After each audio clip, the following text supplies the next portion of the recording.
Good evening, sir. How's it going? Great. Good. Yes, sir. Mr. President. Oh, thank you. Thank you. Mr. President. Woo! I'm excited.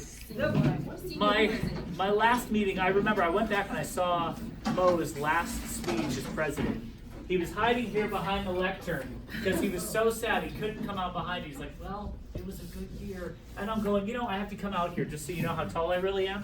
In comparison to Mo, we can't have that going on. Too bad he's not in the audience. I really would love to give him a hard time right here. Oh, I know. Oh, Mo, he's so cute. All right, everyone. Listen, let's start. Those of you who are new to Unity, we always start by reading our vision statement. It's located at the top of your agenda. Let's do that together. Supporting success by building confidence, we change lives. Awesome, thank you. Right on. Right on. If you're new to Unity or you're a guest, we also clap a lot. So just FYI, it's how we create a positive environment. All right, let's start by introducing some of our guests tonight. I'm very, very excited. We do have some great guests this evening. Michael, welcome. So glad you're here. Do you want to tell us what brought you to Unity? Yes, thank you, Mr. President. I was invited by Mr. Dan McGinnis. He suggested I might want to check out Unity.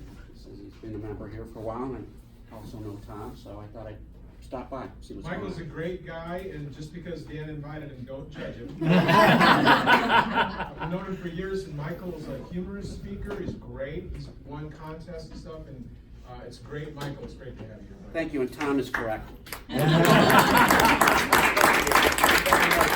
you're here. Awesome, John. Welcome. Thank you so much for coming. Tell us what brought you to Unity. I've been out of it for about 5 years, and I thought, hey, got a little itch, so. That's awesome. And you were a Toastmaster for quite a while, is that right? Yeah, 7 or 8 years. Yeah, that's awesome. I'm so glad to have you, John. Thanks for coming.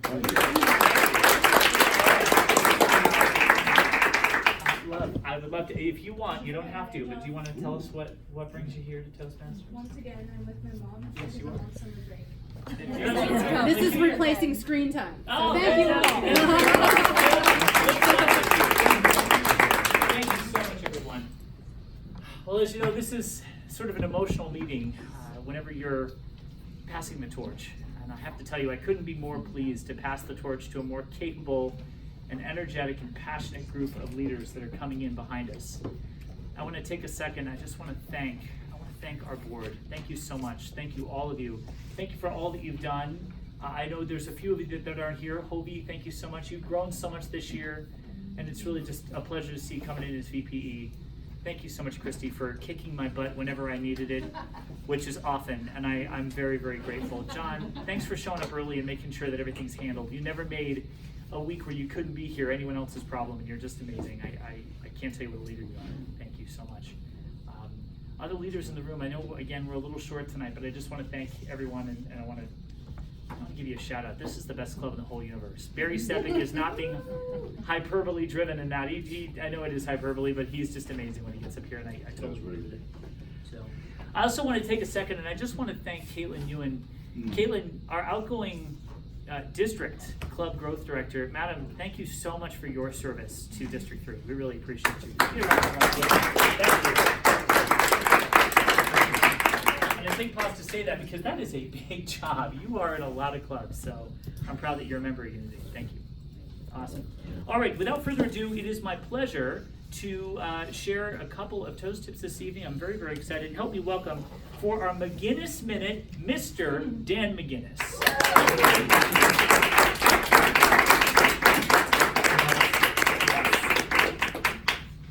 There's a couple of things that seems to not get explained in Toastmasters very often.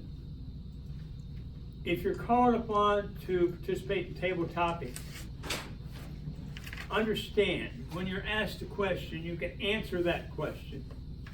Or you can say, I'm going to answer a previous question. Or you can talk about anything you want to talk about for 1 to 2 minutes until the green light comes on, or up to 30 seconds after the red light's on. But that's not mentioned enough, I don't believe, and that's part of the reason that some people sit there like this and think that if I do this, the person calling up names won't see me. The other thing is, as a ballot counter, I don't believe it's explained often enough so everyone understands. In another club today, I competed in table topics. There was about 6 or 7 of us, and the person counting the ballots is a newer member. He just joined in the last month, and he stood up and said we had a 3-way tie. You don't do that. You are the ballot counter, you don't vote, and you just break the tie. He didn't know that.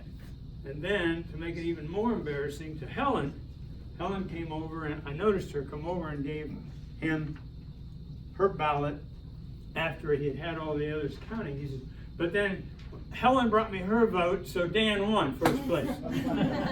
And I went over and said, thanks for voting for me, Helen. She was just embarrassed.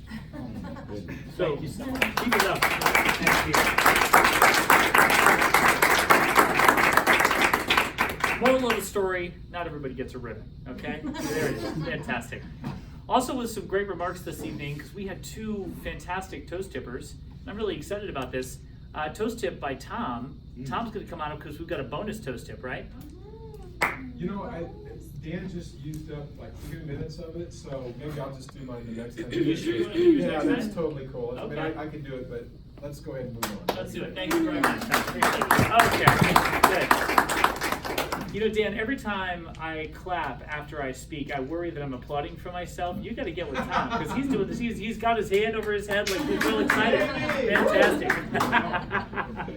Fabulous. Folks, a couple of quick announcements. I want to just remind you to bring some cash to Saturday's event. The reason I'm looking for you to do that is because we actually have, if you don't mind me sharing Not this, at all. Go a right really ahead. cool lollipop tree that your secretary, Miss Christie, has built, and each color that's at the end of the lollipop stick signifies an award that you can win. So you're essentially putting your name in the raffle when you buy that lollipop. So bring some cash, and is it 1 for 3, and then It's 1 for 2 and 3 for 5. 1 for 2 and 3 for 5. Yeah. Fantastic. And if you want to buy more, $300 or $500? you like that? Right. If you want to bring $500, we'll take your money, sir. Fantastic.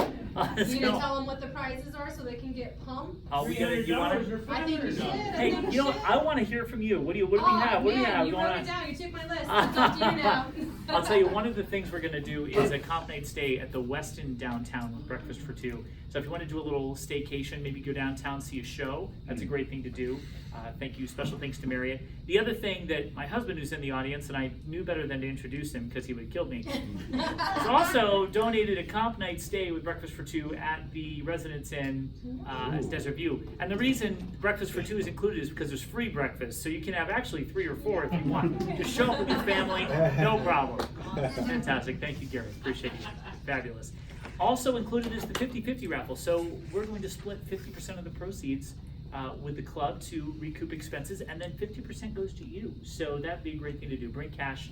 Let's have a good time. Am I leaving anything out? And we got some The Starbucks Key gift City cards. Vintage plug. I've got to give $50 gift card to a nice restaurant. Oh so. wow, that's fantastic. We're also going to have a basket that I'll be building with wine, cheese, and chocolate. And So- alternate prices. Alternate, yeah. So no, I'm certainly you can have date night, a basket, no problem. It's covered. Fantastic. Officers, do we have any announcements we want to share? Anybody, incoming or outgoing? No? All right, fantastic. It is my pleasure, my distinct honor to introduce a first-time Toastmaster this evening, someone that has been a Toastmaster for how long now? Probably close to a year, right? Lakshmi has had a hard time getting up in front of this group, and I'm so proud of him for taking the initiative and figuring out how to make this work. He's got a great program planned for us. Please give a rousing warm welcome for Lakshmi Mishra.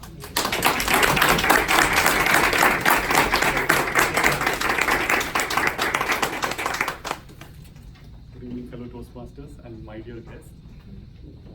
I will be your Toastmaster tonight. I'm very much honored for you all making me step up to this role. Thank you. On May 7, 1931, the most sensational manhunt which New York City had ever seen had come to a climax. Two-Gun Crowley, the most dreaded criminal, was trapped in his sweetheart's apartment. For almost an hour, the detectives and cops laid siege, and there was a firing between him and the cops. There was machine gun sound and the sound coming from pistol. The sound was reverberating the neighborhood. Finally, when Crowley was captured, the police commissioner declared that he was the most dangerous criminal which New York City had ever seen in its history. Ever wonder what did Crowley think about himself? When he was wounded, he wrote a note, "To whomsoever it may concern, under my coat is a weary heart, which does harm to no one." He didn't blame himself for anything. He was put into the electric chair. What do you think he might have said? "This is what I get for killing people"? No, he said, "This is what I get to defend myself." I'm going to come back later tonight to conclude, as I conclude this theme about criticism. Please hold on till then. So with this, I would introduce the general evaluator, Tracy.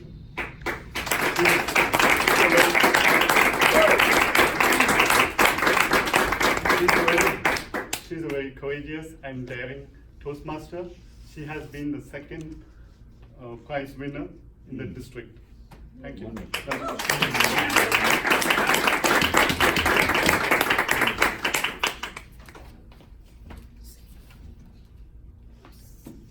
Thank you. And as a GE, first I'll evaluate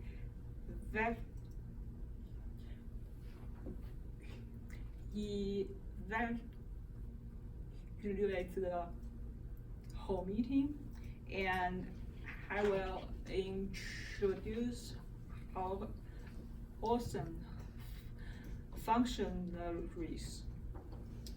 For our first functionary is Kelly, who will take the Grammy.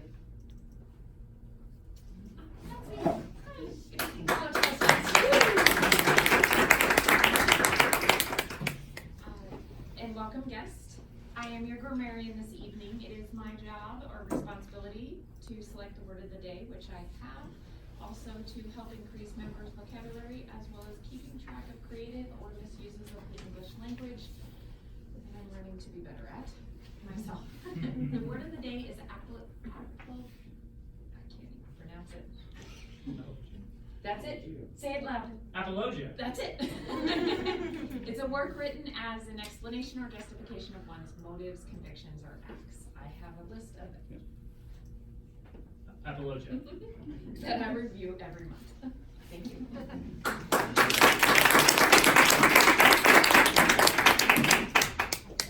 And for our second functionary is our timer, which is John Siva.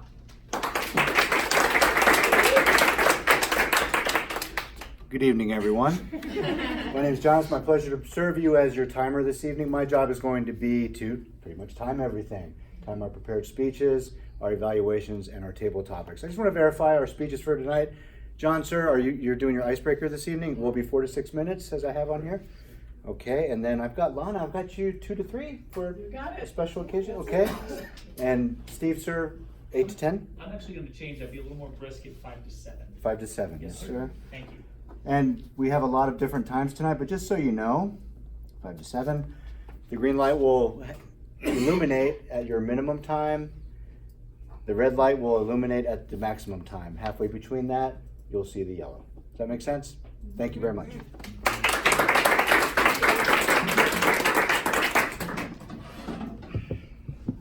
The third functionary is super important. It's our accountant from Chelsea. Yes, I'm so sorry. I'm not prepared to be the odd counter because online our agenda had another name. It was Kate. So I did not I'm so sorry. I'm not prepared to do that So, because when I who wants? confirmed this morning. Okay, Right. so our counter becomes. Where's the clicker? Oh my It's back there on the table. Oh, no. Give them two. Anyone except for guests and formal speakers, I will click this annoying device anytime. Say also and you know, and that type of thing, and I'll give a report at the end of the meeting.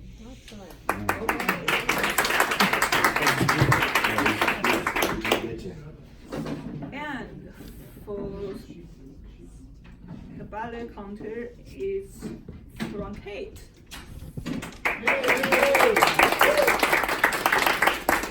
I'll be your ballot counter this evening. You will vote for the best speaker, the best evaluator, and the best table topics. When you are done with your vote, you will place it into this bag.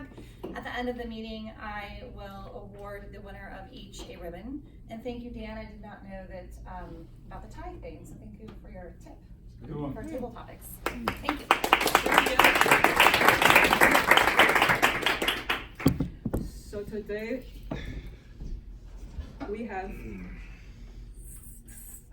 3 speakers, and at the same time, we also have 3 wonderful persons to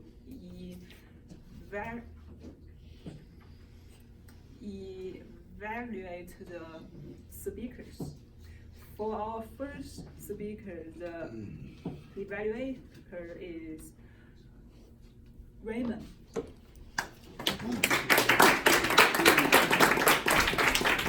So I have a special request from John, who's going to be speaking and giving his icebreaker. Icebreakers are always a special occasion. I remember personally, I waited till like way down the line to hide it under the table, but finally, unfortunately, I had to give it. So my feedback will be focused on giving you advice, evaluating your feedback as objectively, but also just, I feel like it's time to encourage you because it's such a momentous step in your Toastmaster journey. So I look forward to hearing your speech. Thank you.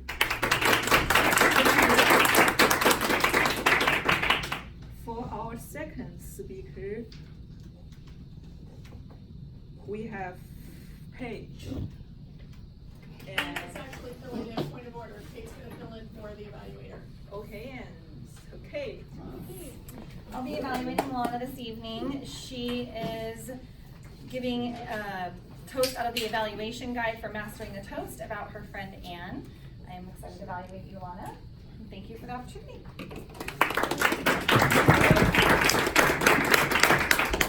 For our third speaker, the evaluator will be Emily.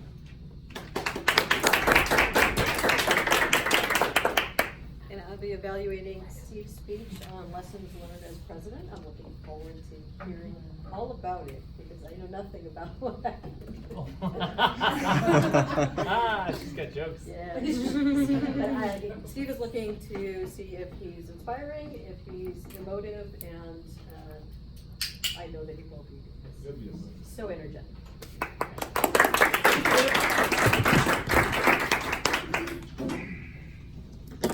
Next, I'll return the stage to Toastmasters.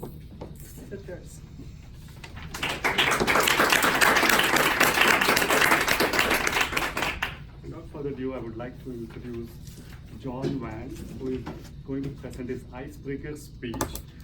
John Van is new to the club and he enjoys golf, working out at the gym and at the outdoors. Thank you.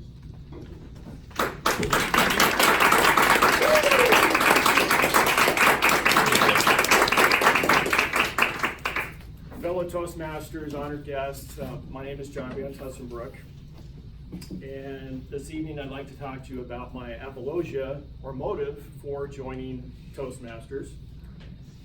And I don't click for okay, but I'm writing them down. some of my goals that I hope to accomplish. So to start with a little bit about me, I was born in Southern California, just north of LA, in a town now called Santa Clarita. I moved to Phoenix when I was 13 years old, and went to high school just down the street at Greenway High School. I loved sports as a kid, so I played football, baseball, and basketball. The highlight of my career was winning the state championship in baseball my senior year.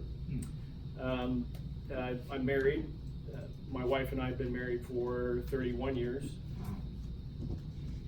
Yeah, interestingly enough, just after I moved to Phoenix, we started dating. So we actually have been together for 41 years. We have 3 kids, 31, 30, and 27. And 2 grandchildren, 3 years old and 4 months old. As mentioned, I enjoy golfing, enjoy working out at the gym, spend time outdoors. Professionally, I'm a software architect and engineer, specializing in cloud computing and information security.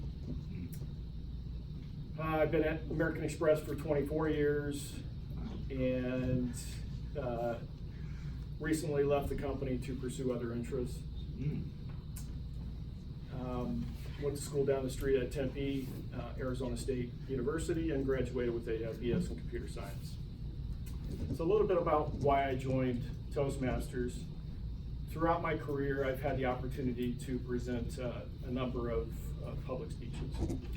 And through those instances, I've had the opportunity to accept an award in front of the Rotary Club my senior year in high school, to tell a best man speech or be the best man.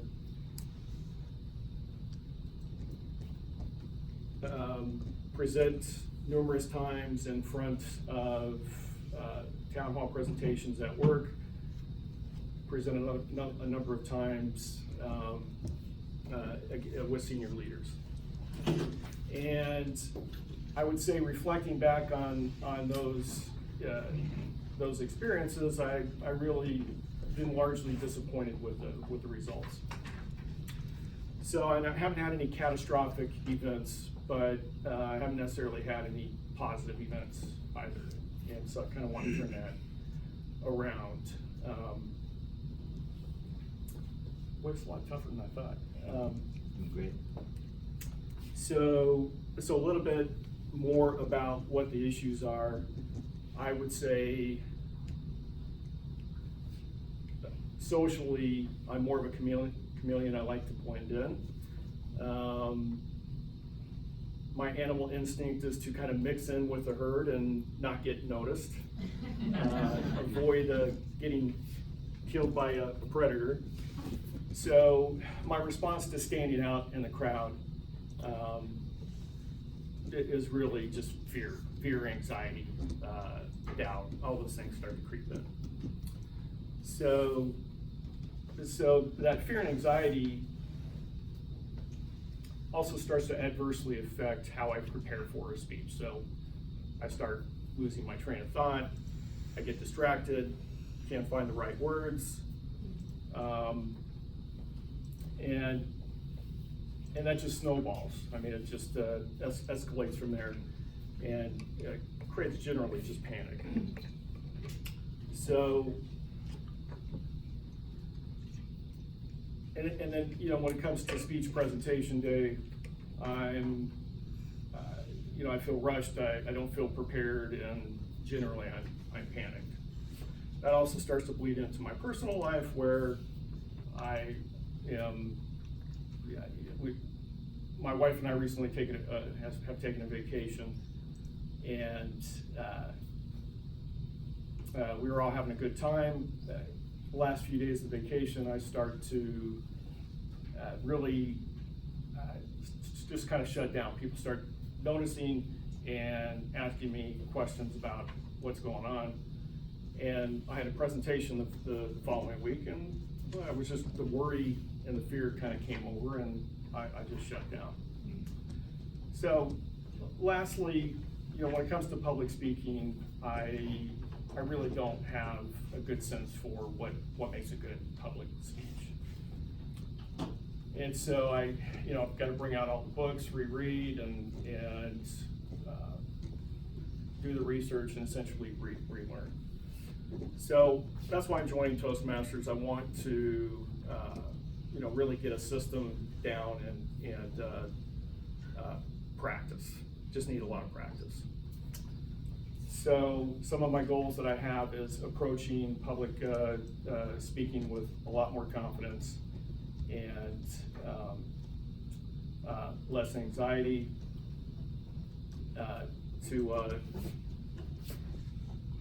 The red light just goes on. To prepare the speech a lot more efficiently. Really just to perform better and be more consistent.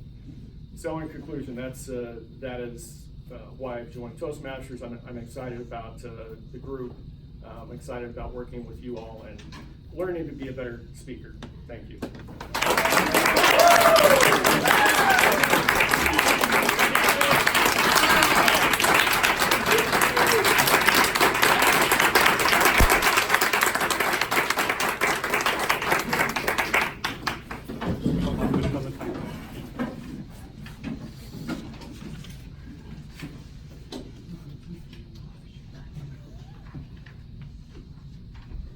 Yes.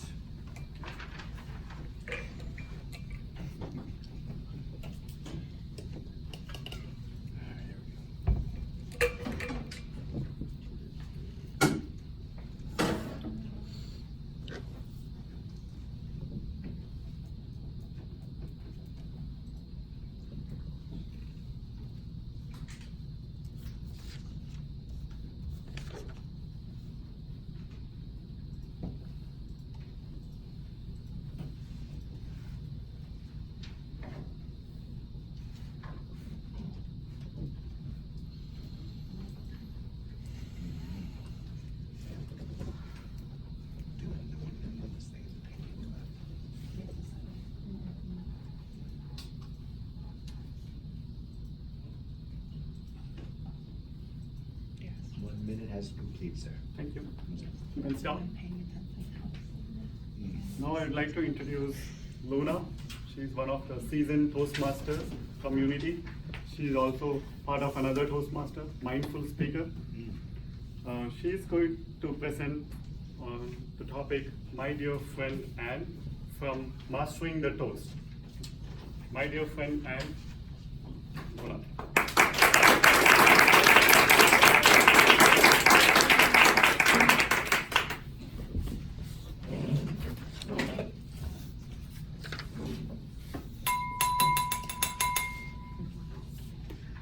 Hello, Toastmasters and friends.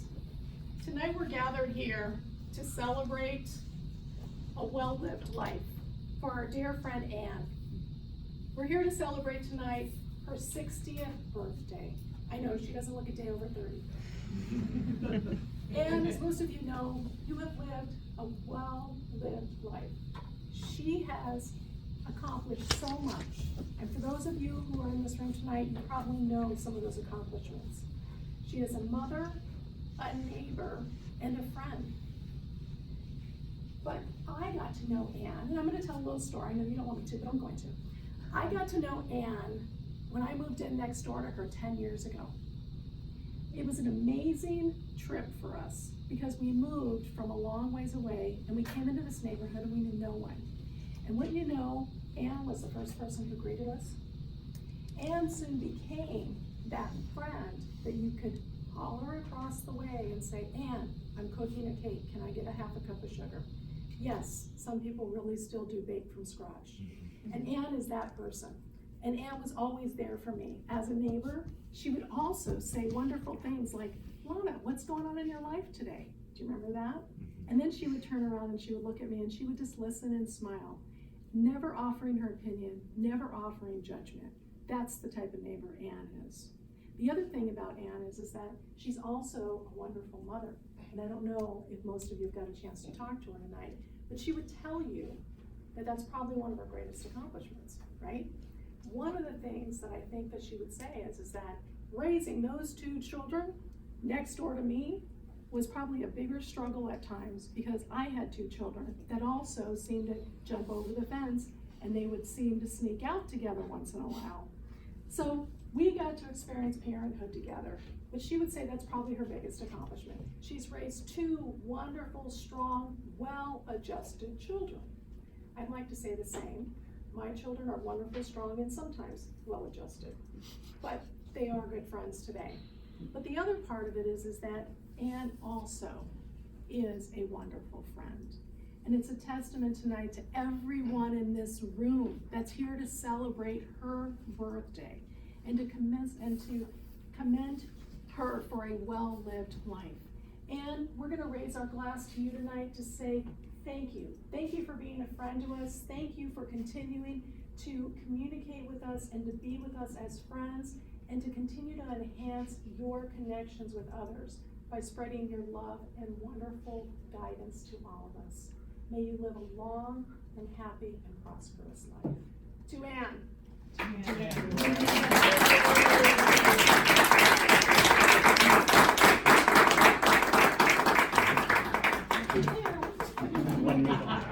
be your aunt anytime.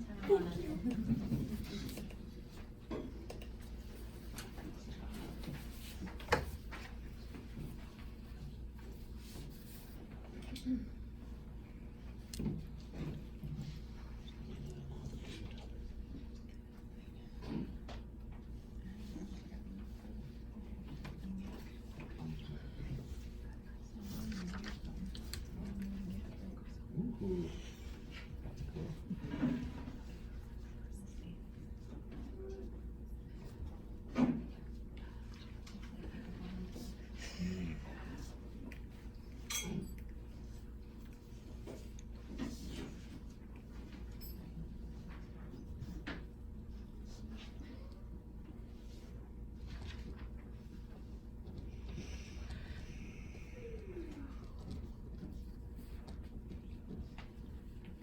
Time is up, sir. Thank you. And stop.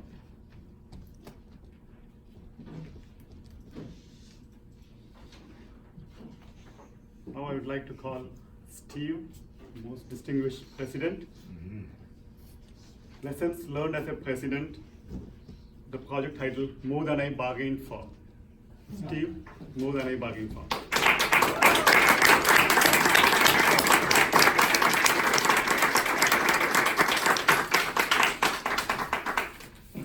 Thank you, Mr. Toastmaster. There are 2 types of fear when faced with opportunity. The first type of fear is not being sure that you want it. Do I want this? Is this right for me? The second type of fear when faced with opportunity is not being sure that you're capable. Am I good enough? Fellow Toastmasters, honored guests, and my husband for changing his plans to be here. The second fear, am I capable? That's healthy, right? When we are brought into a situation, we are facing something that is outside of our comfort zone. And we have to decide and summon the strength and say, I am going to make this work. I am going to do this. Many of you know that I started my Toastmasters journey at the urging of a professional colleague that I wish to work for. Her name is Meredith. She works at headquarters in Washington, D.C. with Marriott International. And Meredith heads up our training division for all of sales learning delivery for the United States. Meredith is awesome. I would love to work for her. So here I am at the Westin Carolyn, and I show up to Air Park Toastmasters. I have no idea what's going on. I'm walking into the middle of a contest, and I hear, Imagine! Dan McGinnis about blows me out of my chair. He comes right up to the middle of the U-shape, and I'm sitting there, and I'm like, I don't know what to expect. It's fantastic. Afterwards, Dan pulled me in, because that's what Dan does. He pulled me in, and he talked to me, and he said, why are you here? What's your deal? What's your story? Tom Odstock comes over, man, you were so good. You were so good. I'll see you at my house at 6 o'clock because it was really terrible. So I'm gonna see you. Toastmasters are really honest. We are really honest, and we really support each other. And I was in awe by what I saw that first day at Air Park. And I'm here because of Tom and Dan pulling out their lasso and pulling me in. I got more than I bargained for, Unity. When I showed up for my first meeting, I realized that we put the community in Unity speakers. So I'll be here all day. I'm your joke meister. Fantastic. Sorry about that. I realized immediately the power of the supportiveness that was here, not just because it's our mission statement. We provide a positive and supportive learning environment in which members are empowered to create. Who cares? We really dug deep and we did it. And we did it because we clapped for each other and we engaged with each other and we stopped to want to know more about each other, and then we figured out how to set goals and support each other. Really fantastic. How many of you can identify with that? This year, I have worked to ensure that we carry on that legacy, and I have worked to ensure that I do everything in my power to do my job as your president to clear the path of an amazing board, an amazing, inspiring group of people who have stood up for you and for me to say we are going to do more and we are going to be more. Because when we fear that second type, am I good enough? And we are united and we know what the goal is, we can do anything.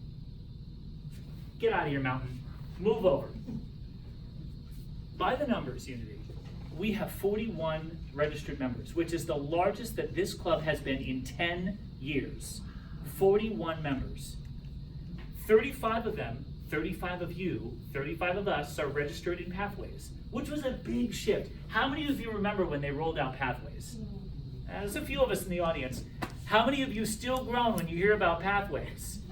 Sorry, I like change just as much as the next guy. It's still hard. 24, the number of years that we have been a club. 15, the number of years that we have been acknowledged as distinguished. 14, the number of years we have been acknowledged as President's Distinguished, which is the highest number of awards that you can achieve as a Toastmasters Club and the highest distinction you can earn. I'm proud of that. I'm proud of all of you.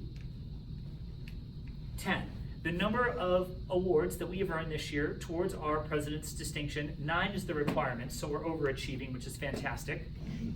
11, the number of all of us that showed up to support Tracy when she competed, and Dan, when they competed at our Verde Division contest. 14, the number of us that went to TLI last time. It's pretty cool. I want to thank all of you so much for making it possible for all of us to care and show up for each other, for all of us to walk in our story. I love when Brene Brown said, you can either choose to walk inside your story and own it, or you can choose to walk outside of your story, hustling to keep up with your own worthiness. I don't know about you, but I'm going to choose to own my shit. Okay? Can I say that? Is that okay? It's my last speech as president. Okay, after that I'm done. I'm going to choose to make every single effort I can to look in the mirror and acknowledge what type of fear I'm looking at. And if it's the kind of fear where I don't know if I'm good enough, I'm going to think about all of you. I'm going to think about Tracy. I'm going to think about Dan and Tom. I'm going to think about Caitlin. Why do I point these people out? Because all these people inspire me, and all of you inspire me in some way. Melissa Redmond, who shows up and says, can I do a murder mystery table topics tonight? Yeah, girl! Of course you can. It has been my goal, my imperative, to ensure that we have more new Toastmasters than we've ever had before. People who know that they're supported, that if they're going to fall flat on their face, damn it, we're going to pick them up. And we're going to help them get better next time. That we have more members who are engaged in supporting each other outside of this club. That we are going to do the hard stuff. Quickly, I want to share with you how I've grown. I've taken more risks over the last year than I've ever taken in my life. I'm running 3.5 miles every day or every other day. And that's a big deal for me because I'm chubby fit. I gotta tell you. More shaky when I'm brushing my teeth than should be, folks. It's really a challenging opportunity. But I tell you that because something I've always feared about myself is the way I look. And you've helped me get over that. Over the last year, I have taken the initiative to own my goals and my dreams. Do you know that yesterday I sat on a panel with young leaders talking to them about their career, and I actually said out loud, someday I want to speak on a large stage, and I want to help people fight through their fear, and I want to help people grab their story, and I want to help people get over it, and I want to help people totally live inside their biggest potential. And I scared the crap out of myself, but I realized I have all of you to thank for my crazy jumping off a cliff dreams that aren't so crazy anymore, because I am capable, because I am going to walk inside my story, because by the numbers or not, you can't put a number on inspiration or passion or willingness to take risks and face your fear. I want to thank all of you for an amazing year. I want to thank you for making me a better me. Mr. Toastmaster.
One minute is complete, sir. Okay, thank you.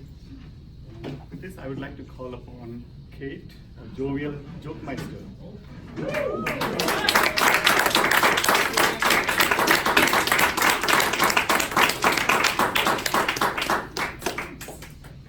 I wish Don was here, because every time I stand up, he says, tell a joke, so.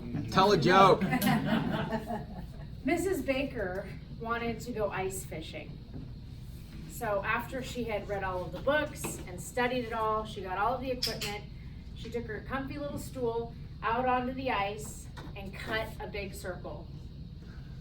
Frighteningly, a voice boomed, "There are no fish under the ice." So she thought, oh my gosh. So she moved over.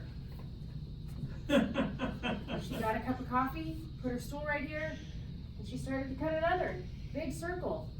And again, from the heavens, "There are no fish under the ice." She was very scared at this point. So she went all the way to the other side of the ice, sat down, started again to cut a circle, heard the voice again. "There are no fish under the ice." She finally looked up and said, "Is that you, Lord?" He says, "No, this is the ice rink manager."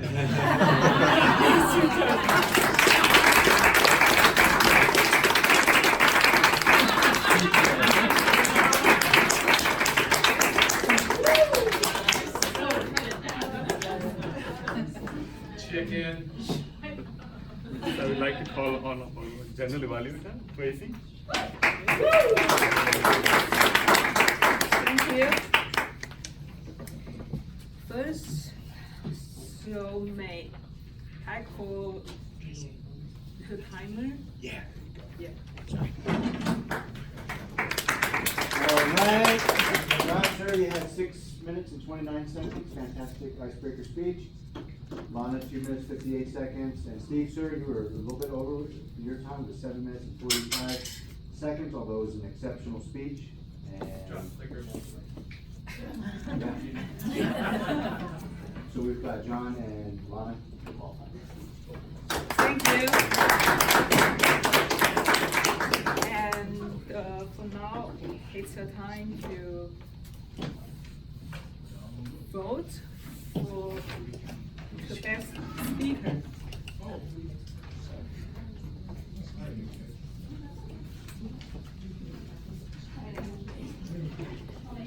Give myself a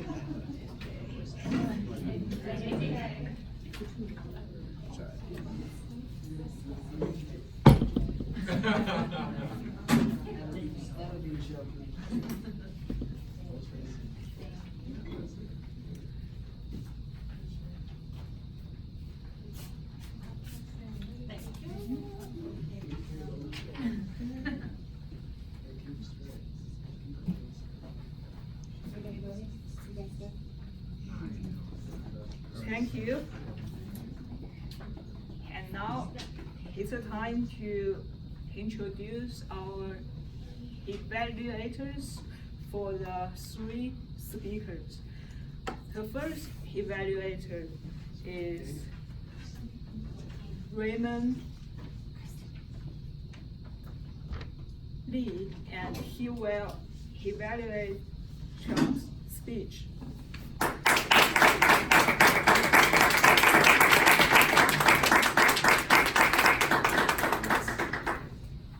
General Evaluator. John, I was trying to figure out why I like you so much. Is it because you like working out or the outdoors? Well, maybe it's because we both went to the best school ever, ASU Tempe. Woo! It's always difficult with the icebreaker trying to reveal why you got to this point, because we come here and we're looking for guidance, we're looking for support. Public speaking is the #1 fear, and I will tell you that I still come up here and I still get afraid, like my heart still races. But I come here because I look at the examples I have in this room. Some of the people here, I look up to Don, who usually records all the meetings. He'll tell you his stories about how one time he was giving a toast and he got very embarrassed because he forgot his paper that he wrote a speech on flew away, and he didn't have that in his hands, and he wasn't able to give the speech that he wanted. And that was his inspiration, to come here and practice. And as you listen to him, he had tremendous growth in his years of being here. And you can also look at Tracy. She has a stuttering problem, and trying to public speak while having a stutter is also terrifying. But look at her, she's able to go up there and give speeches on a large scale in front of hundreds of people.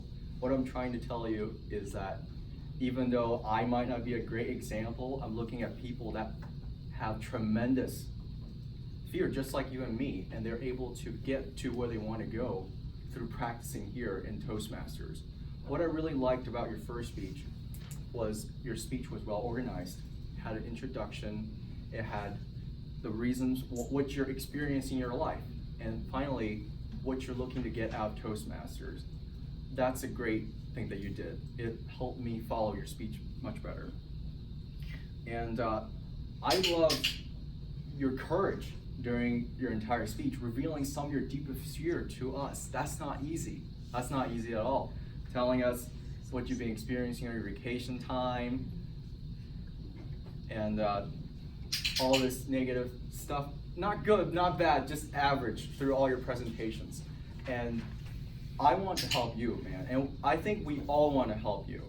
So it's a great step that you take here, just coming to this club and wanting to improve. Because a lot of people would just rather say, hey, that's not something I do. I don't do public presentations. I don't do all this stuff. To be here and want to improve, that's great. Good job.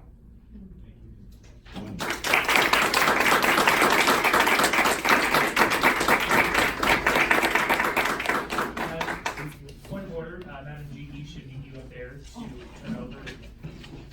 Thank you. Oh, sorry for that. Tracy Wong!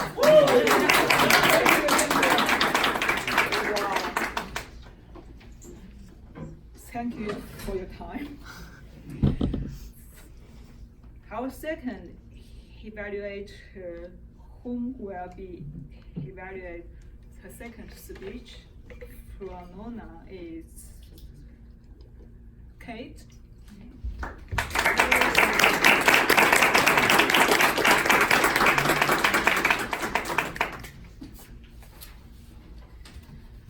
Lana, thank you for sharing your story about Anne. I thought your intro was really great, how you started clinking the glass.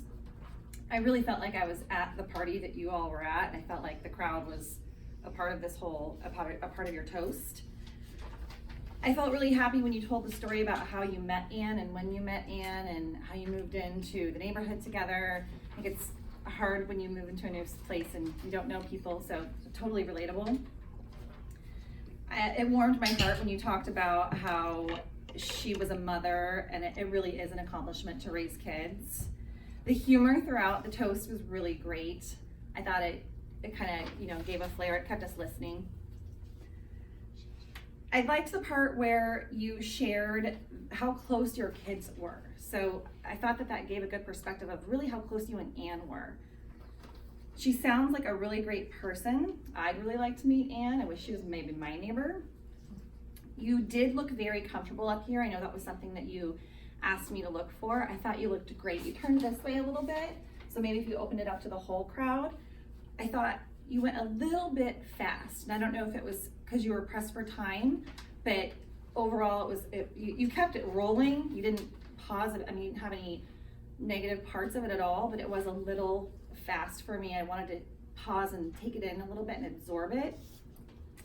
And overall, I thought everything was incredible. You're a very seasoned Toastmaster. It's an honor to evaluate you. A little bit of pressure, but thanks for sharing about Anne, and she sounds really cool. Thank you.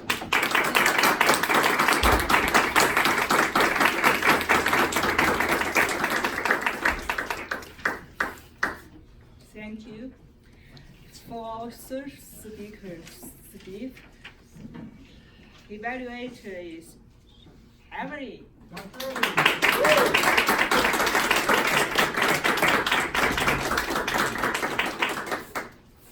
right, here it comes.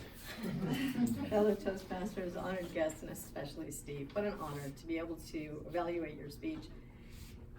You asked me to evaluate whether you're emotive and inspiring and passionate.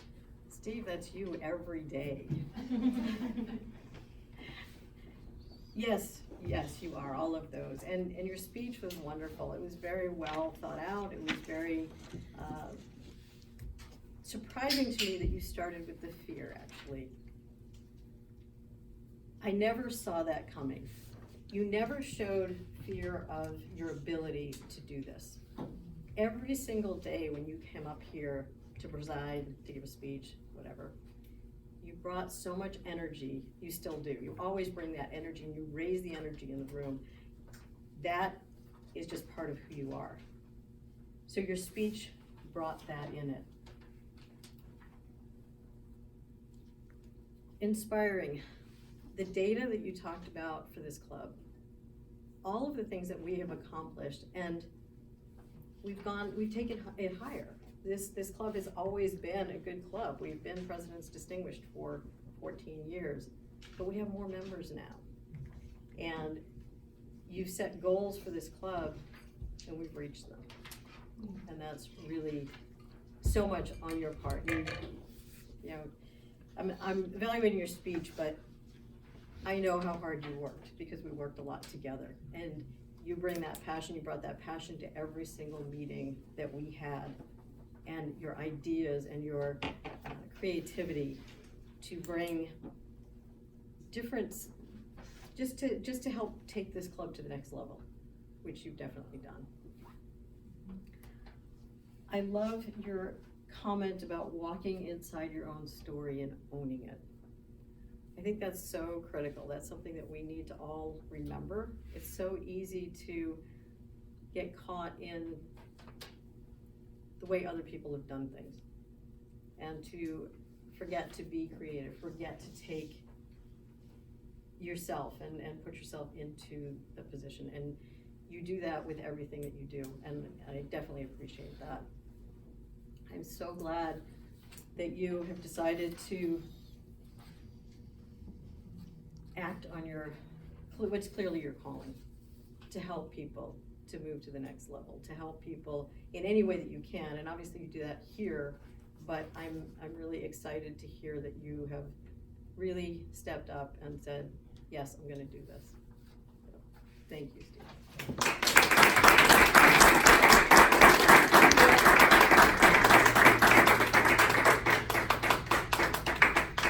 And now I'll return the stage to Lexington.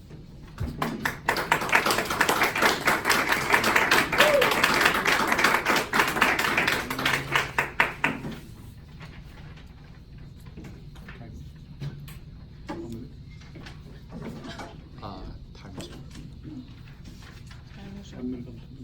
No. I gotta give my report. She should have you do that, but it's okay. Yeah, so now it's call upon the timer to provide the report. Yes, sir. All right. So 3 evaluators complete, all fantastic job. Mr. Ray, 2 minutes, 49 seconds. Kate, 1 minute, 43 seconds. And Evelyn, wonderful, 2 minutes and 23 seconds. Ladies and gentlemen, all of our evaluators have qualified.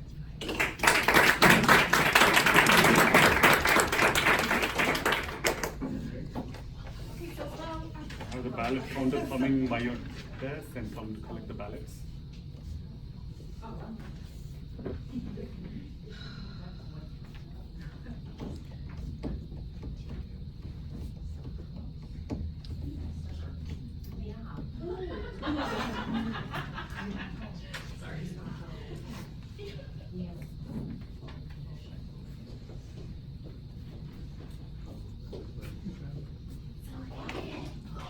Can anyone hear my stomach rumbling? I'm starving. I could like eat a cow right now. I have to give myself a ballot.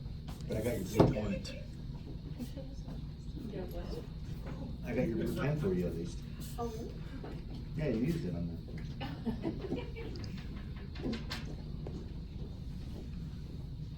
With this, we are coming to the most interesting part of the night, that's table topic.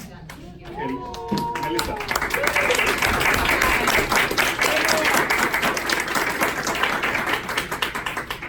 Okay, I decided to do something different, so we're gonna do a murder mystery. I have in here a, basically there's different lines, so we could create a story. So I'm gonna set the scene, and then you can either come up here and pick a line, or if you wanna wing it, go for it. And so we're just gonna kind of continue a story of a murder mystery. That's the plan, so let's see how this goes. We've never done this before. All right, so, do we have any volunteers? Yep. So I'll read this first, and this will be just a little intro to the story. A lavish party is being thrown at the estate of Dr. Alexander Abbott. Everyone is gathered in the drawing room, drinking and having a great time. Suddenly, the lights go out. There's a scream, and when the lights return, the doctor is lying on the floor with a knife in his chest. So, you can either do your own thing, or you can pick a line and see what happens.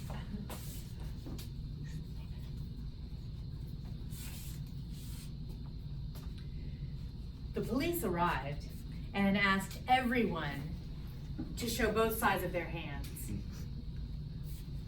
I complied, of course, after I arranged my right hand. It wasn't quite suitable for presentation.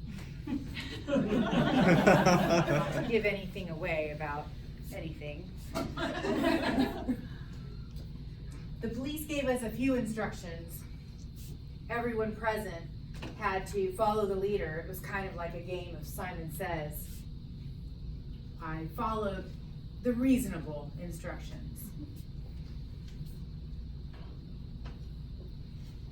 My presence, my motive, my whereabouts, all of those might be a mystery to you. Maybe even why I'm here. But all I can say is, in my effort to explain my apologia, if you will, is, I didn't do it. I didn't do it. I didn't do it.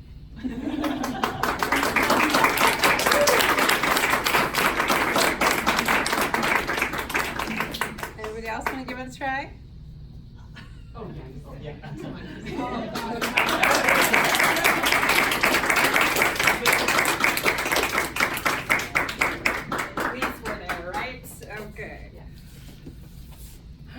When the guests heard the noise, they stumbled down the hallway only to discover that the cat had knocked over a vase. And so it wasn't actually the murderer, but the cats had taken over the library, and they were creating problems and causing allergies, and they were just being a nuisance. So the group ended up being, the group started to make their way towards the, where was he at? In the drawing room. So they make their way to the drawing room. That's when the lights go out. They hear the scream, and all of a sudden they throw open the doors, and there's a body on the floor. It's terrifying. It's probably the most crazy party you've ever been to. And so when they got there, they discovered the knife in his back. The screaming ensued, and it was a great party overall. Thank you.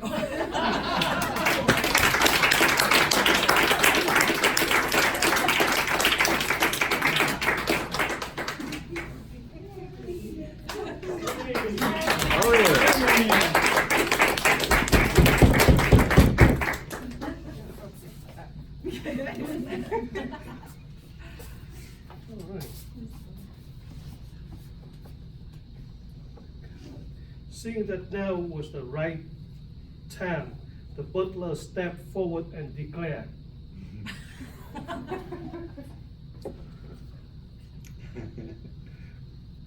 an apologia. Seeing that the police is here, the cat had ruined the room and everyone have to go into the library, saw someone get murdered. The butler decided that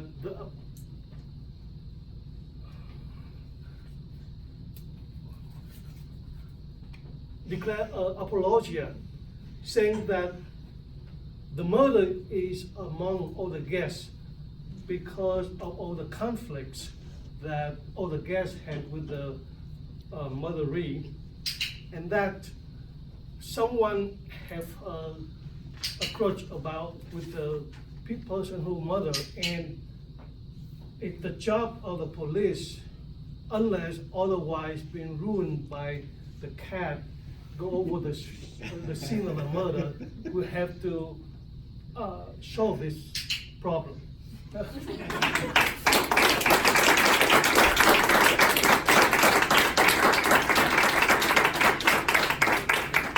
Anyone else want to come up?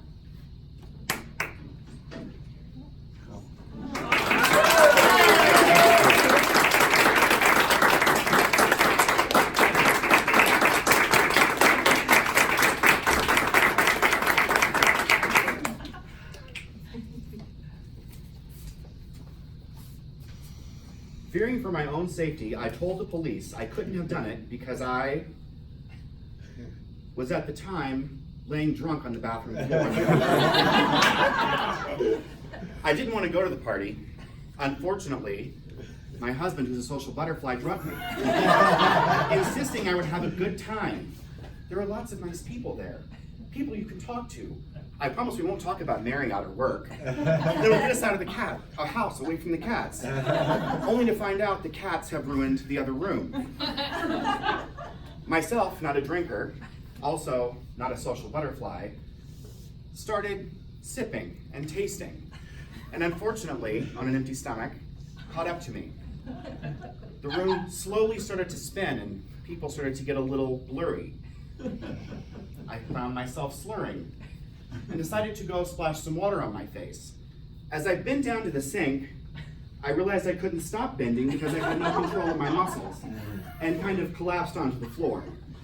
I woke up hearing a huge commotion in the other room, and I walked out. The police had shown up. There was a dead body on the floor, and I had no idea what was going on. Oh, nice.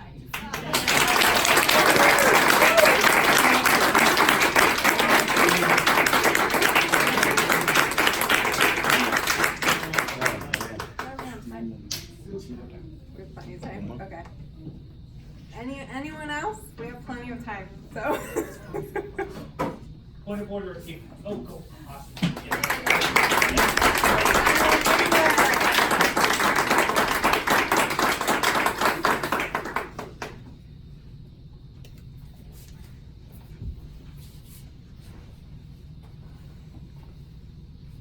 No, I cried. It was I who did it. For you see, the dead man was my uncle. He didn't want me to give blood today, but I knew I had to. I was worried. If I didn't give blood and and the cats attacked me later, I would break out into an allergic reaction. So I had to give the blood before the cats attacked me. So my uncle, who was laying on the ground with a knife in his back, and other people had their apologia, and I wasn't sure what I was going to do. I saw some people had wiped their hands clean when the cops came, and I wasn't sure if that's what I should do, or if I should just sit back in the corner and wait to see what was going on. Did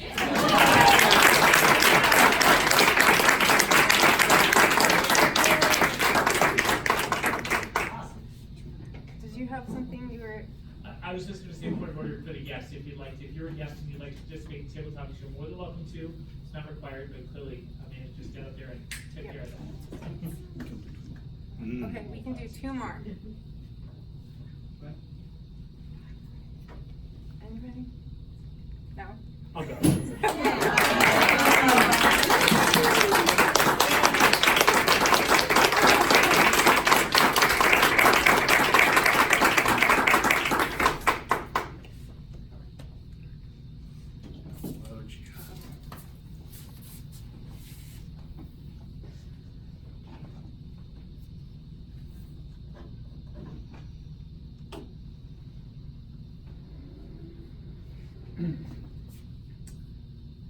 Gasping for breath and holding her throat, the maid stumbled into the drawing room. She had hurt herself tripping over some man in the bathroom, seemingly awash in his own filth. And women strewn about the room had blood all over their pants. What kind of party was this? It seemed that only the cats were in control. And only the cats could have used the word apologia. How would this man have worked that into his table talk? No one could possibly know. But the police had arrived. The story was insane because by this time, police had arrived. People were smeared in blood. A maid had fallen. I need that clicker. Click on me. A maid had stumbled into the drawing room, and it turned out that the man stood up and pulled the knife out of his chest, thus ruining the story for the next and last table talk. But knowing that the maid had been the one to do it, thrust the knife into her back before anyone else could see.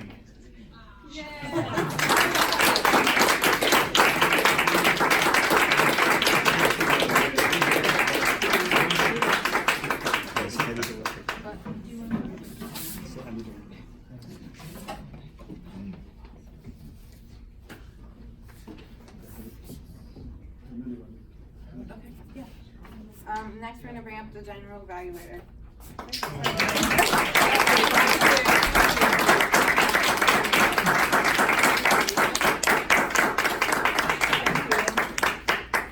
First, I'd like to call for Thomas.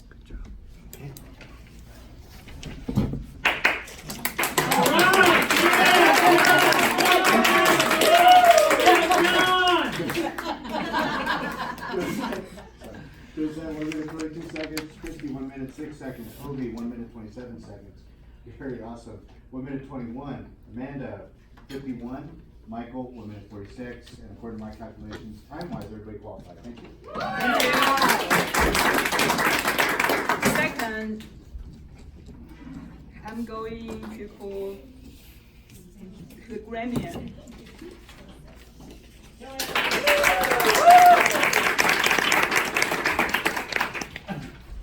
I listened to everyone tonight. Thank you for using my apologia word. Oh my god, I pronounced it! I randomly come up with these words that we all have a wider vocabulary for. I love face your fear.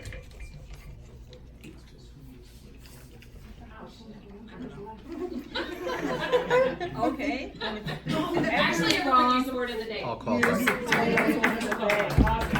So now is the time for voting. And We did. Okay. All right, pick it up. Okay, as Chi-Yi, I'm going to summarize the whole meeting. I think it's a nice meeting. I got so obsessed and I forgot the Chi-Yi's functionaries. And it's my apology. Okay, I use the word of thing. For the speakers, thank you so much. I know it's super hard for the icebreaker to give the first speech. However, whenever you choose to stand here, you already start facing your fears. And for our second speaker, Nona, thank you for showing us how excellent a toast should be. For our second speaker, Steve, thanks for your service. And as usual, we have three wonderful evaluators. Our first evaluator, Raymond, thanks for your sincere evaluations. I believe the speaker can learn a lot of things. For our second evaluator, Kate, you also work as two functions. I know you must be so busy tonight. So good job and evaluations. And for the third one, Emily,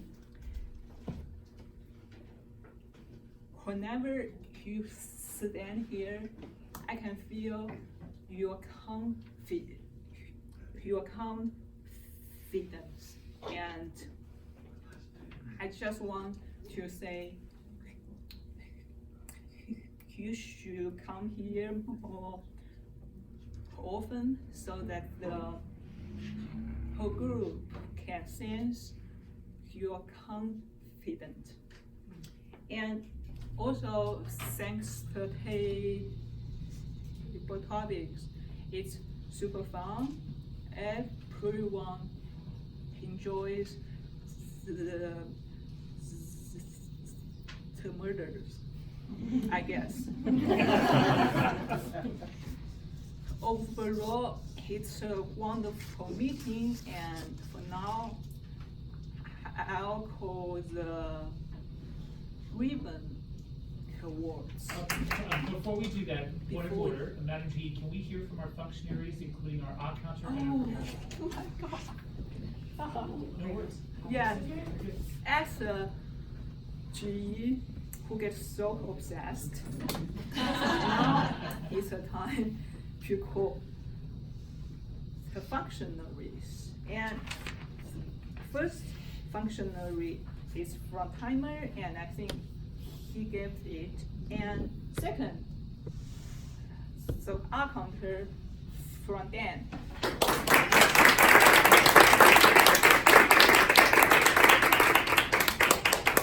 Raymond, shame on you. Had 5 odds, 3 ands, and a so. Kate in the back, who's whispering, had 1 off. Evelyn had 1 off. Tracy had 1 so. John had 5 odds. Kate had 1 so. I got a third Kate down here for a so. Christy had an off. an and, and 2 so's. Evelyn had an ah. Hobie had 4 ahs. Melissa had 4 ahs and 4 so's. Michael had 3 ahs. And do you play racquetball? Say no. Say no. Yeah. No. He quit. No. Okay, 5, 10, 15, 20, 24 ahs, 12 so's, 4 uhs, I don't know what that was, and 7 ands. I was gonna keep that to myself, but I didn't wanna play racquetball for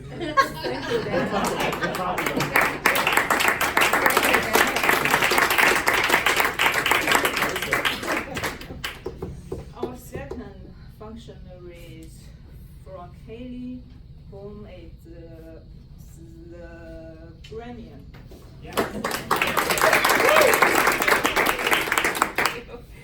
So face your fear.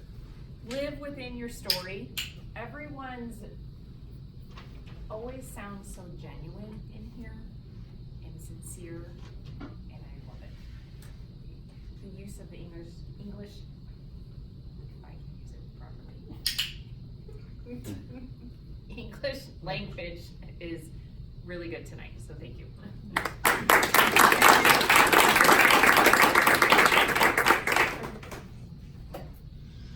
Finally, it's the time to call for the votes.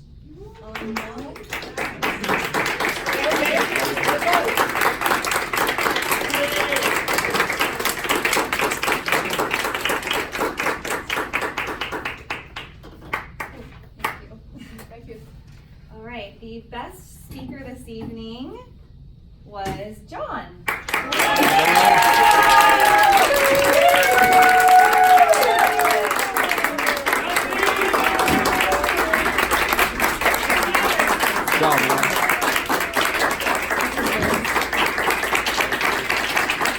Camera. Smile, cheese. Good job. Thank you. Wow, that was a lot harder than I thought. I had it nailed down before I got it.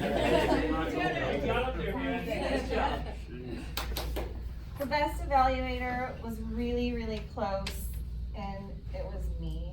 Good job. I don't need a picture with myself. I'm good.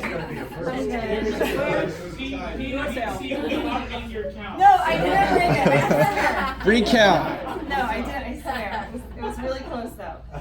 The best table topics, another super close tie, almost a tie, but not. Gary, great job.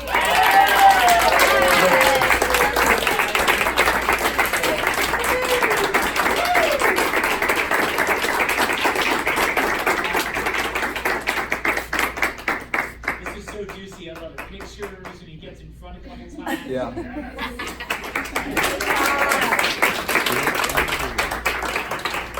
Thank you. Thank you. I think it's a time to closing summary. However, I have said it, so I'll say one sentence.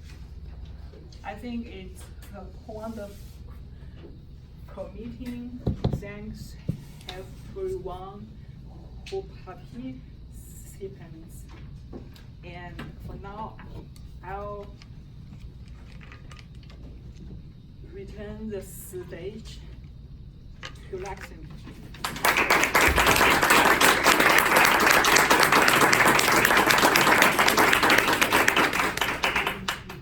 What a wonderful meeting, full of mystery, talking about dreaded criminals, and so it just went well with the team, I would say. So coming back to the theme, there are a lot of people like Curly who would be writing stories like Apologia to say why they had to do a crime or why they had to pull a trigger or crack the safe. Most of them attempt by reasoning, which is fallacious, logical as to what they think in that way, as why they had to do that, and it did not cause any harm to anyone. If they don't blame themselves for anything, what about the people whom you and I come in contact on a daily basis? Criticism is futile because it puts the person on the defensive, and usually they try hard to justify themselves. It hurts a person's pride and arouses resentment. Even an animal, when rewarded, makes a lot of improvement than an animal which is punished. Criticism does not make lasting changes. Instead, it incurs resentment. It can demoralize employees, families, and friends. God himself do not propose to judge man until the end of his days. Then why should you and I?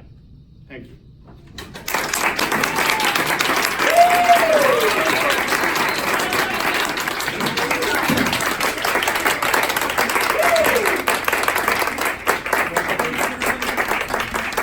His palms are sweating. It's a really big deal when someone takes the stage as a first-time Toastmaster. It's not just about getting up here and speaking, you see. It's also about having ethos and command of a meeting that is usually 25 people plus. Lakshmi, nice job again. And this was your icebreaker. And I expect, now that you have done this, that we will hear more about you and your story. Can we commit to that? Very good. I'm very proud of you. Thank you. All right. Toastmasters, you're not going to get rid of me, even though I'm quitting at the end of this meeting. I'll be around just like a fly. I was going to say a horse fly or something. I'll still be biting, but I don't think that's fine. Okay. A couple of reminders I want to share with you. TLI, we have Toastmaster Leadership Institute. TLI is our internal training mechanism that we do twice a year. We do have a requirement that at least 4 officers attend every TLI. Now that doesn't mean every session, that means winter and summer. Therefore, what I need the new officers incoming to know is that I need you at TLI to do your nuts and bolts training and take away as much as possible as to how you can improve. I also want you to know, if you're a guest, if you're a new member, we're going to pay for you to go. So if you want to go, please let us know. We'll get you registered. We have to register you because we're paying for you, and we commit that right there on the website. Please touch base with myself or another officer, and we'll take care of it. 6/29, this Saturday, 9 a.m. to 1 p.m., Edward Jones and Salt River Parkway, done in Tempe. If Tempe is your cup of tea, there you go. TLI Scottsdale, 9 a.m. to 1 p.m. on Saturday the 27th of July, 6300 East Scottsdale Road, or East Bell, Casa de Cristo. Dan. What does TLI stand for? Like I was just saying, Toastmasters Leadership Institute, right? So that's what that is. And just if you want to make sure everybody know what that is, Toastmasters Leadership Institute, we all feel good about that in TLI? There's a lot of TLAs, 3-letter acronyms, you know, look out. Friday, there's a Friday evening on the west side, 8/9, August 9th, TLI at Sandra Day O'Connor, 25250, which 20,000 is the 101 loop, so north of that, 35th Avenue, FYI, Sandra Day O'Connor School. Why am I harping this on you? Because I've been to so many TLIs already just in 2 years, and I have to tell you, I learn something new every single time. It's a wonderful opportunity. That said, I also want to remind you of another wonderful opportunity, which is coming up on Tuesday night at 6:30. Mindful Speakers is a new club, and what's really cool, there is one new club sponsor in this room. Ms. Lana Barrett has been doing a fabulous job sponsoring this new club. Thank you, Lana. Just like being a first-time Toastmaster, that's a really big deal, not only because it's required as part of your high-performance leadership requirement or just in general to become a DTM, it is also an enormous amount of work. And I have to tell you, having been to that club twice now, the vibe, unlike Unity is a very big energy, wow, we applaud very loudly. Mindful Speakers gets right in there and focuses on the most important things. It really is about being mindful. Cool group of people. 6:30 every Tuesday, check it out. That is over at 11th Avenue and Deer Valley. First and the third. First, just kidding. It's not, don't show up on the second Tuesday because no one's going to be there. You know, lights are home. Lights are off, no one's on. There you go. All right, fantastic. Any questions about those 2 items as far as reminders go? Okay, fantastic. We have a party coming up on Saturday. I know. How many of you are coming?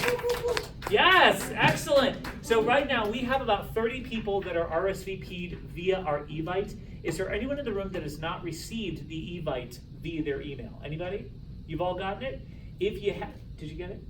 No? I'm gonna see me after. I wanna make sure you're on there because you're not listed as members yet. So let's fix that.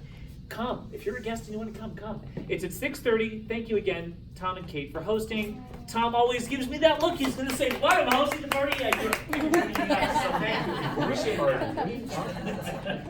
We're going to do the ice bucket challenge. We're going to dump it over Tom's head. Yeah, all right, it's great. All right. That's it. Please bring yourselves. Please be casual. We're going to do prizes. We're going to do awards. We've got some great awards, as I was mentioning. We've got some great prizes as well. And we're also going to roast the outgoing officers. So what I'd like you to do is, if you're coming to this thing, please bring 1 or 2 things that you can say that are kind of sarcastic or sardonic or funny or a fun memory. We're gonna do a little roast. It's gonna be fun. All right. Any questions about that? Feeling good? Cool. Let's hear from our guests. How do we do tonight? What do you think, Michael? Tell us what you thought. Oh, you did very well. Thank you. Very impressed with a large, enthusiastic group. I've been a Toastmaster for a while, and you always see, thank you, Dan. You always see something that you've never seen before, and today it was the ballot counter winning the award for which she participated. It was tied, she broke the tie. So congratulations.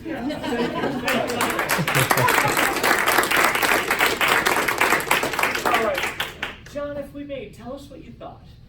I enjoyed it. I did. It's very tightly organized. The club I came from was a little bit less organized. Okay. Okay. So, yeah, very interesting. Will we see you back again? I believe so. That'd be great. Come back.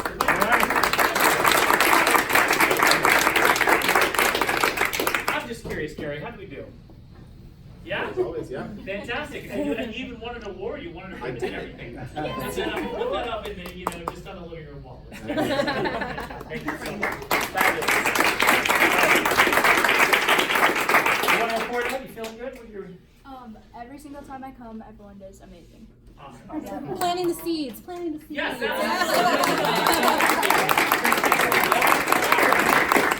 beautiful. Hey, we have some previous guest feedback I want to bring to your attention, if we may, and I don't want to end on I want to end on a constructive note, not a critical or criticism-based note. But our apologia is really to provide support and really to be here to help each other grow. The feedback I received was not wonderful. I did push back on some of it. I did determine that I would take some of it as well. And I want to bring something to you. Table topics. We invite our speakers to come to the stage. However, table topics, as it's named, is a topic spoken from your seat at the table in which you're sitting. Really? Yes. Hence the word table topics. Now, I've been to other clubs where we've done table topics from your seat. When I read the email, Dan, my brow was furrowed just like yours. I was like, what are they talking about? But in thinking about it, it is true. Their gripe was that essentially it felt as though they were put upon, and it felt aggressive. My question for you is that feedback that you'd like to do something with, or do we feel like we're doing it well as we're doing it currently? It's fine the way it is. Yep. Dan says it's fine, Tom, we're good. Just Has that feedback come up before? Never. This is however, it's important that when we get this feedback, when I get a page-long email, that I stop and chew on it. And the reason for that is because most times they will leave without saying a word. And that's really important. What you got, Tom? They were unhappy from the moment they walked in the room. That's Okay. not indicative of this club. Fantastic. And that's what I thought. I just wanted to make sure that we were able to kick this around a little bit. So it sounds like we're going to kick the ball right out the door. Right. Yes, ma'am. I just want to say, I feel like with our situation that it really helps people to get up in front of the room. And so that's, for those that aren't speaking, it's another week or it's another week if you're not up there. So it's a great way to get people just in the front of the room for a short amount of time. And I think it works for our group. And Amanda, Michael, just to check in, has it been working for you to be up here and Yeah. that wasn't? I think that's part of the experience. I think you could if people are concerned, you could offer for them to sit if they want, but I think that's part of why people come here is to get up in front of the room, and I don't feel a lot of pressure. Good, good. So it's a slow steeping of Yeah. getting comfortable up here, which is how I felt too. I feel the same way. So we're planning on joining, and